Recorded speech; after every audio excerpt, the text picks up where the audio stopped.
Hello viewers, আসসালামু আলাইকুম। তো এই ছোটো ছোটো শামুক দিয়ে বিভিন্ন রকমের মাছ শিকার করা যায়। বড় মাছও শিকার করতে পারবেন, ছোট মাছও শিকার করতে পারবেন, ট্যাংরা মাছ হতে, শিং মাছ হতে, বোয়াল মাছ হতে বিভিন্ন রকমের মাছ আপনারা শিকার করতে পারবেন।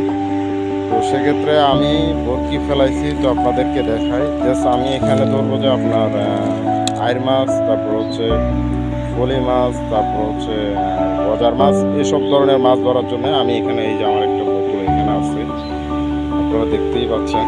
তো এগুলো আপনারা কীভাবে করবেন, ভিতরের অংশটা নিয়ে নেবেন, উপরে যে অংশটা আছে ওইটা ভেঙে ফেলে দিবেন, ভিতরে যে নরম একটা অংশ আছে ওইটা নিয়ে আপনারা ভর্তি ট্রাই করবেন। যেটা আমি এখানে ফেলায় রাখছি, তারপরে আমার ওদিকে আরও অনেকগুলো ভর্তি আছে।